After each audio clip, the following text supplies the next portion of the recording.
Hey guys, I'm Becky and welcome to another video.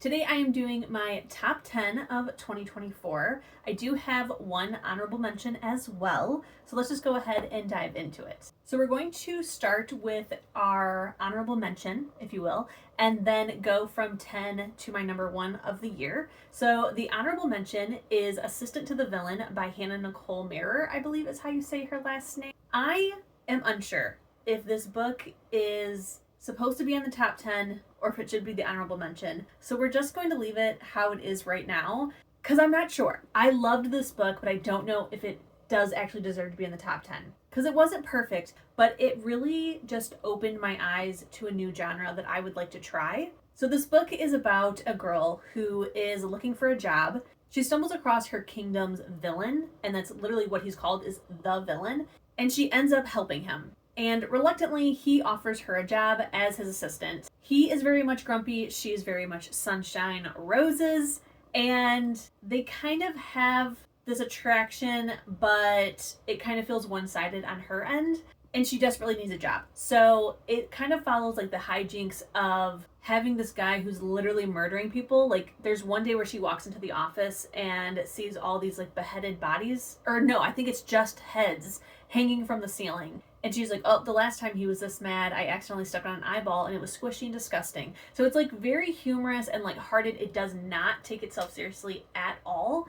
And I had such a good time with it. This book has made me realize that I need more funny, silly, goofy, not taking itself seriously books in 2025. So if you guys know of any, please let me know. Now, the Goodreads description of this book does say that it's kind of like Once Upon a Time meets The Office. And I would say that very, very loosely. Like, this is a job setting and it's silly, so it's like The Office. It does have like magic and like cozy fantasy vibes like Once Upon a Time, but I don't think that I would say this book is as if these two had a baby. Maybe a distant cousin of that baby. But the vibes are there. The vibes of those two shows is this book. And it was such a good time. And yeah, it probably should be in the top 10, but I don't know. Coming in at number 10 is The Invisible Life of Addie LaRue by V.E. Schwab. I read this book with my book club. I've heard amazing things. V.E. and I have a strange relationship. I love V.E. as a person and as an author, but me and V.E.'s books do not really get along to 5-star level because I love romance. And V.E. Schwab doesn't really write romance. I don't usually like fall head over heels 5-star their books, at least so far of what I've tried, because there's not a whole ton of romance, and that's what I'm into. But then I heard of The Invisible Life of Addie LaRue, and I tried it with my book club, and almost all of us gave this book either 5 or close to 5 stars. We loved it. So this book is following Addie LaRue. She is a girl who I believe at the beginning, if I'm remembering correctly, was about to be in an arranged marriage, and she makes a deal with the devil for people to forget about her because she doesn't want to be married. She just wants to live her life free.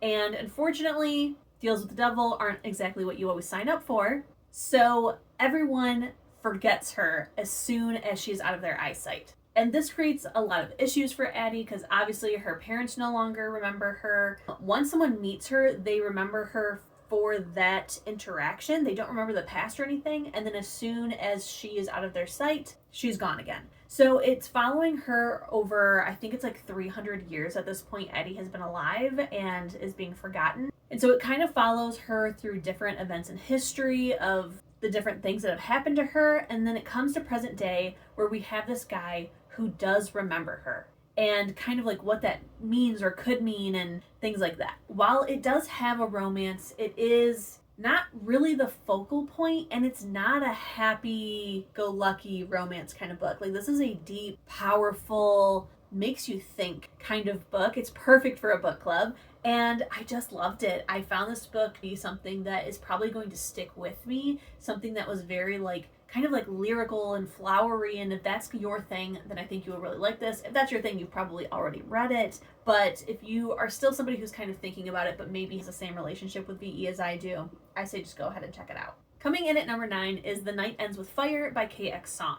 I knew when I heard about this book that I had to get it because this is a Mulan retelling and I love Mulan. Now, I know if you're like me, you hear the word retelling and you're like, I don't know about that. At least if you're like me. Because I feel like a lot of the times retellings focus a little too heavily on that original story. They don't kind of do things that are different but still add to the story to make it still feel like it is an actual retelling. And I felt like this book did that. This book felt very refreshing. It felt new and inventive, but at the same time, kind of following the story of Mulan. It's something that you're used to and you kind of know what's going to be happening, but there's different stuff happening around you and in the world that makes it feel fresh and new. Now, if you're unfamiliar with what the tale of Mulan is, basically what happens and what ends up happening in this book is that a war is happening. Mulan's father is supposed to be the one who is sent because he is the only male in the family, but unfortunately he does have some disabilities because of his service in previous wars, if I'm not mistaken, as well as just his age. And Mulan decides to go under the guise as a man and takes her father's place without his permission. And he can't exactly call her out for it because she will be killed for it. So he just has to kind of go along with this, with Mulan risking her life in all ways possible, basically. Now, in this book, we do have like magic and dragons and prophecies and things like that. And those are the things that makes it feel different and fresh. And I ate this book up. I really enjoyed it. I believe that it's part of a series, if I'm not mistaken. So I am looking forward to at least book 2, because I'm not sure if it's going to be more than one book. Coming in at number 8 is King of Air by Deanne Hoxa. This is, I think, if I'm not mistaken, my first Deanne Hoxa book, and I have so many plans for really diving into this author's work going forward in the future. But this is the first book in a fantasy series about a princess who is supposed to be at these like competitions, if you will, for her hand in marriage. And her father does not let her be seen. She is always covered with a shroud, and the only time that she will reveal herself is when she has picked her husband. Now, she has a lady's maid who looks very similar to her, and she convinces her to take on, not her appearance, but I guess her existence, while she goes off to try to find the Fae of the Forest to figure out what's going on and maybe also escape. I think she's like looking for her mother. She doesn't really trust her father. He is abusive. And she, as soon as she turns 18, I think, she remembers like all of these past lives that she's lived. And every single time there's this masked man who kills her. So she's also trying to figure out who this guy is. It could be the enemy. It could be somebody else. It could be a husband. Who knows? And she's trying desperately to figure out how she can live and continue her life, but no one believes her, and she can't figure out a way to end it.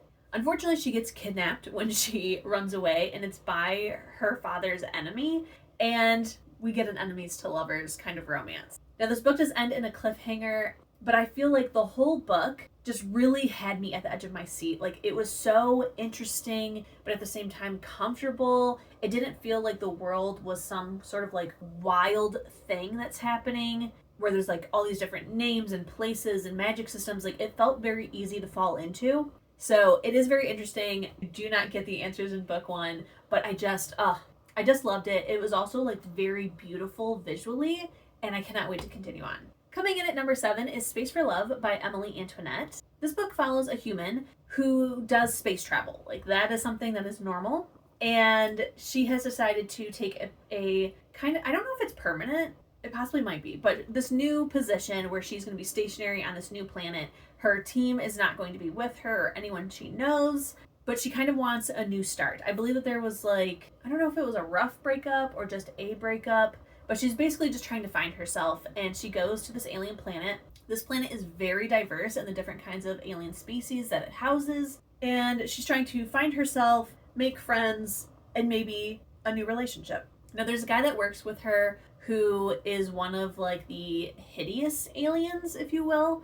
I think that he's the only one of his kind on this planet, if I'm not mistaken, and it's like a very rare alien species. I think that his planet died. But he's very self-conscious of how he looks. He knows that he scares people away, and he's kind of attracted to her. He has a side job where he is he's not a pleasure sim, but he runs works at a pleasure sim business. And basically what that means is like virtual reality porn, but real life, but simulated. So the only person who is real is the person who goes, but the entire experience feels real, and it's not like with goggles on, like the entire room like turns into this real scape. Now when he's working there, you have to be in like the security booth so that you can see like what's going on in all the rooms, make sure like everyone is feeling comfortable and happy and like enjoying themselves, as well as like manning the front desk. So you like don a hologram sim to be like the front desk person. So our main character gets convinced by her new best friend to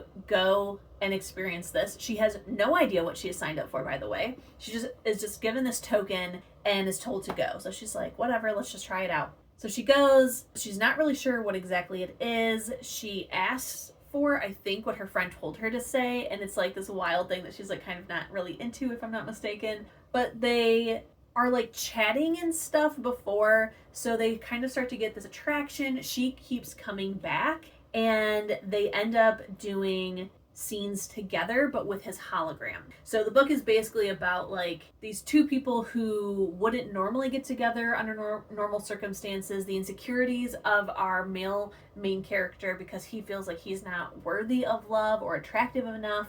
And it was just a really sweet story. We also have a lot of diversity in terms of queerness and identity, and I just really enjoyed it. The other books in the series follow different people, so I am hopefully going to be reading book 2 this year. Coming in at number 6 is The Fiance Dilemma by Elena Armas. This is book 2 in the Green Oak series. I forget the title of book 1, maybe The Long Game, but it's following the main character of book 1's sister, or stepsister, I believe. And I don't exactly remember why, but for some reason she is a fake fiance. And the best friend of our main character has come into town, and he just happens to be there when she says this lie, and is like, there's my fiance. So excited about it. So now they have to convince like the entire town that this is real.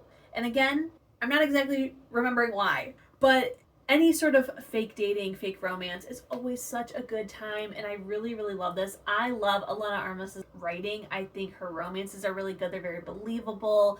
It gives you like those like warm, gooey feelings, and this book did not disappoint. At the same time, these two do have like a slight attraction to each other. They are trying to fight it because they're both very important to their mutual relationship with sister/best friend. So there's a lot going on here, and it takes place in a small town setting. It's so good. It's so good. If you have not read this author's work, pick up anything. Yeah, check it out. Coming in at number 5, which may be a shock to some if you know me, especially with how low it is.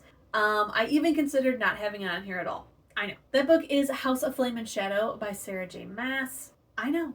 I am Sarah J. Maas trash. I love all of her books. And I did love this book. I did still give it 5 stars. But in honesty, this book sucked. It really truly did. I loved every second of it. And then it ended. And then reflecting, I was like, I don't think that was a good book. But it was. But it wasn't. There were some decisions made that I really truly didn't make any sense. The ending, again, is something that like Sarah is kind of known for doing, where like we get all this buildup of how important this is and it's impossible, and then it just ends up working out flawlessly and easily. Or you find out that it was something very simple the entire time. You know, like it just felt a little bit cheap at the end. This is the last book that our main characters, or, you know, main characters because we follow a lot of people, but our main characters will be Bryce and Hunt. And I don't know. I loved it. I still love it. But realistically, it can't be any higher than 5. Coming in at number 4, I still don't know how to say this author's last name. That's on me. And that is The Nightmare Before Kissmas by Sarah Raasch. Raasch? I don't know. I'm sorry. So this is a book that obviously I absolutely adored. It is a very loose Nightmare Before Christmas kind of retelling. So we have this world like a Nightmare Before Christmas, where there's all these different holidays and contained places, if you will. So we're following the Prince of Christmas Land, and he gets into some hijinks. He does something he shouldn't have, causes a huge disruption in Christmastown rather, and he is at a bar drowning his sorrows, and he meets a stranger. They have a very hot and heavy makeout session in the back alley, and then he never sees the guy again.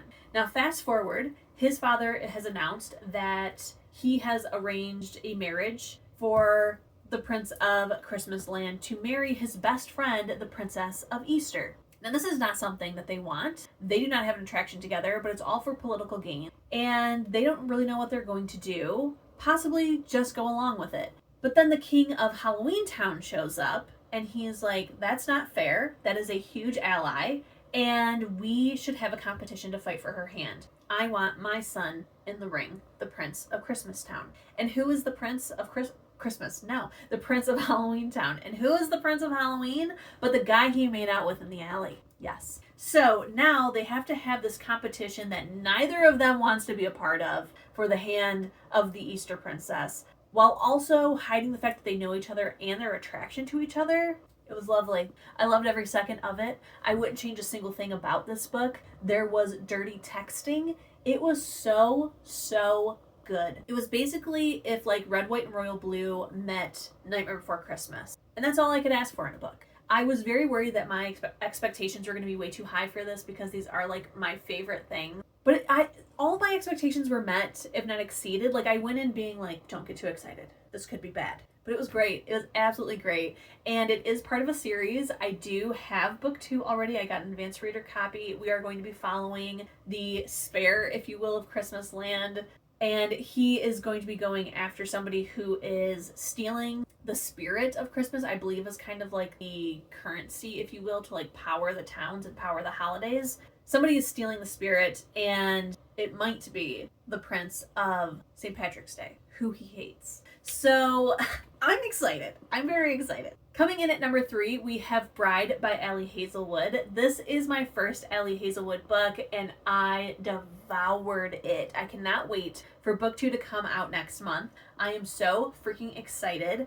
It has been a while that we have had like kind of like olden 2000s days of like a paranormal romance, and I'm really hoping that this is meaning that it's coming back because I'm so ready for it. This book was wonderful. It is about a vampire woman who has to marry a werewolf for political reasons, but she is also going undercover trying to find her best friend who is missing and also try not to fall in love with her husband.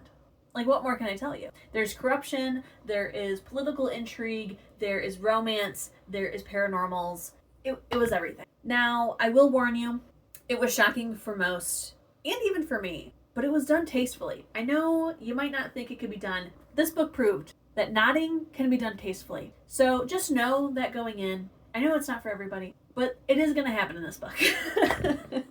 It is going to happen. And we do have like a grumpy sunshine sort of relationship, but it's really more of like black cat and golden retriever / cinnamon roll. And our vampire is our black cat. So it was lovely. I, again, like, wouldn't change anything. There is found family. There is an adorable niece. It was lovely. It was lovely. Coming in at number 2 is Somewhere Beyond the Sea by TJ Klune. This is book 2 to House in the Cerulean Sea. And if you guys know how much I loved The House in the Cerulean Sea, then you will understand why this one is a no-brainer. And it might be surprising that's number 2, which means something great is upon us. But this book is picking up, I believe, like basically right where book 1 ended, or maybe like a couple days or weeks later. It's dealing with the fallout of what has been what happened in book 1, which could have stayed a standalone, but of course we all wanted more. But this time we are following Arthur, so we are learning more about Arthur's past, why he created the home, learning more about the children, meeting a new child. It was just so cute and adorable and inspiring, and that, you know, like there's such like anger because we have like a very, what is her name? I can't think of her name, but in Harry Potter, Professor, don't know, blank, nothing going on up here. But there's an evil professor who takes over the school in Prisoner of Azkaban. Umbridge. Professor Umbridge.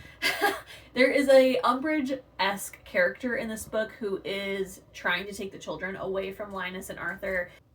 Like, I laughed, I cried, I awed, I felt all of the emotions in this book, and it was such a good sequel. It felt like it wasn't just a fluff filler or what the people wanted, so we gave it to them thing. I am hoping that if there is more books in the series, that it's going to maybe follow the children. That would be nice, because I really want to see what happens with them when they grow up. I want to see their stories because I love them. And last but not least, coming in at number 1 is a book that I truly did not think would ever even make my top 10, and that is Lights Out by Navessa Allen. I ate this book up. This book is pretty much the only reason why I was like, I think I'm okay if Assistant to the Villain isn't on the top 10, because at least this one is, and it's the number 1 spot. So this is a dark romance about a girl who is a ER nurse and a man who has a serial killer for a father, makes masked men TikTok thirst traps, and is kind of stalking her. Now, explaining all of that, you're like, yeah, that's definitely a dark romance. But what you don't know is that this book is cutesy and adorable, and the stalker is very much a cinnamon roll, and I just loved it so much. This book had me squealing, kicking my feet in the air, just everything. I could not stop listening to this book because I did listen to it on audio, and the voice actors are fantastic. Something that I did not even realize until I really started paying attention is that we don't have that weird awkward thing where when it's the male POV that he has to do some weird female voice. Instead, they just had the female voice actor do her parts in his chapters and vice versa. It was amazing. It was amazing. I loved it. It's dual POV. It's so adorable. It's so funny. And we're dealing with all these serious topics, like what happens in an ER setting, sexual assault, trauma, serial killing, the mob. We're dealing with all these very serious topics, and yet it doesn't take itself seriously. And I just loved it. This and Assistant to the Villain has shown to me I need silly, goofy, romantic books in my life. So again, let me know below. I need more in my life. But alright guys, that is my top 10 of 2024. Please let me know in the comments if you have read any of these books, how you liked them, what was your number 1 book of 2024. I would love to know. And again, if you have any recommendations for silly, goofy, romantic books that you think I would love. Don't forget to keep reading, stay safe, and I will see you in my next one. Bye!